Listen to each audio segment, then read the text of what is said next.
Not all heroes get statues. Some get a story so powerful it still echoes across generations. Welcome to the world of Final Fantasy VII Crisis Core.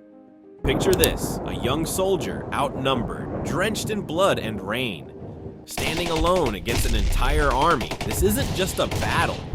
It's the moment that defined a legend. Released in 2007, Final Fantasy VII: Crisis Core wasn't just a game.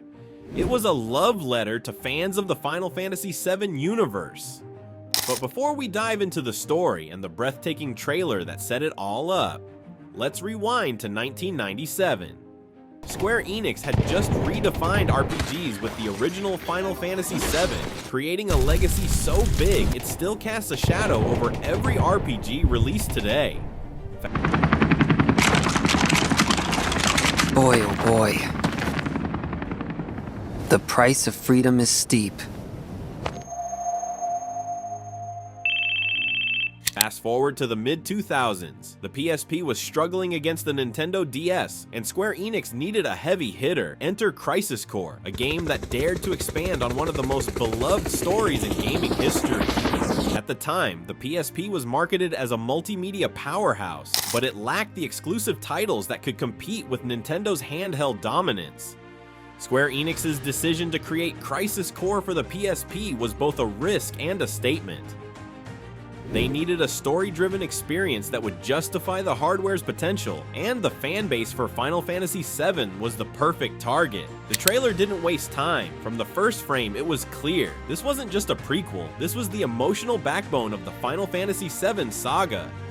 Zack Fair, the unsung hero, took center stage. It introduced characters like Angeal, Zack's mentor and the original wielder of the Buster Sword. And of course, there was Genesis, a poetic antagonist inspired by Japanese musician Gact. Genesis, period, as a character, was a rare blend of vanity and depth. His obsession with Loveless, a fictional poem central to the story, reflected themes of identity and legacy. When the war of the beasts brings about the world's end, the goddess descends from the sky. Wings of light and dark spread afar.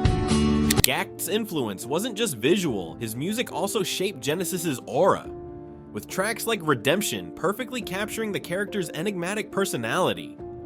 Yes, that's right, Genesis's likeness and personality were directly modeled after a real-life rock star. It was one of those only in Japan moments that made fans either roll their eyes or fall in love. What made the trailer unforgettable was how it balanced epic battles with heart-wrenching emotion. The music, composed by Takaharu Ishimoto, set the perfect tone, blending melancholy with adrenaline. Tracks like The Price of Freedom became instant classics. Takaharu Ishimoto's work on the soundtrack added layers to the story. The orchestral pieces, combined with rock-inspired tracks, mirrored Zack's journey, a mix of hope and despair. It wasn't just music, it was storytelling in its own right. Reviewers called it a masterclass in storytelling. One fan even tweeted, "The Crisis Core trailer made me cry before I even played the game. That's how you do marketing." But let's be real, Crisis Core wasn't perfect. The DMW system, which turned combat into a slot machine, felt divisive to say the least. Some called it innovative, others called it pure RNG hell.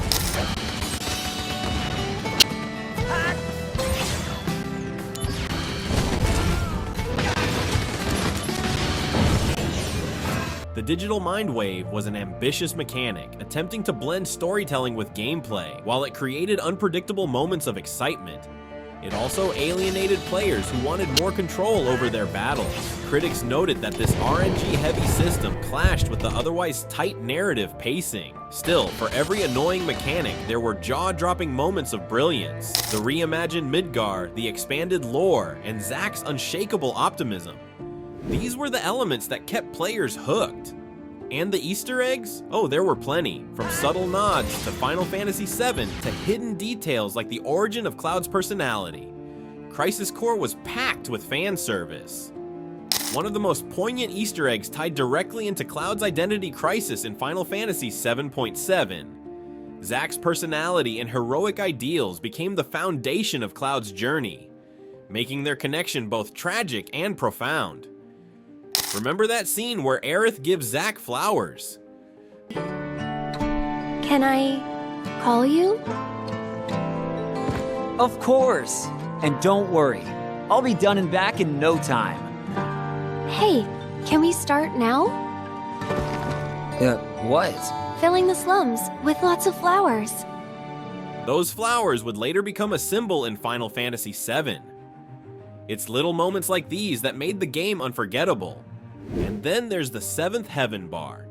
During Zack's time in the Sector 7 slums, he meets a carpenter with a dream of building a bar to support anti-Shinra efforts. Zack jokingly suggests the name 7th Heaven, planting the seed for the iconic bar that Tifa Lockhart would later run.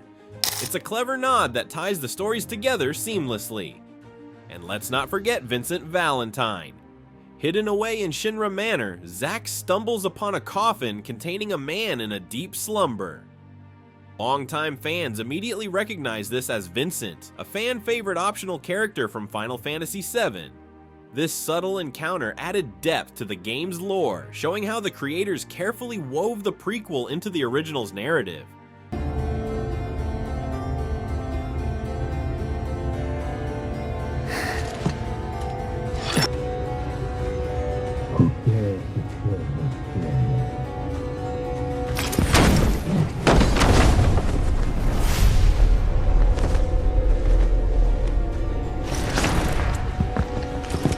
So why does this trailer still matter today?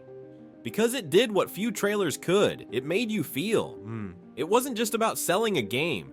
It was about telling a story. The remake's bold reimagining of Zack's fate reignited debates about his role in the larger Final Fantasy VII narrative. It's a testament to Crisis Core's lasting impact that fans still care so deeply about his story. And let's not forget, Crisis Core's influence can still be felt in the Final Fantasy VII remake. Zack's story has never stopped resonating with fans. In the end, Crisis Core wasn't just a prequel, it was a legacy. A story of friendship, sacrifice, and what it truly means to be a hero. So the next time someone asks, who's Zack Fair? Just point them to this trailer, believe me, they'll understand. Thanks for watching. Don't forget to like and subscribe for more. And remember, embrace your dreams, unless they involve RNG slots.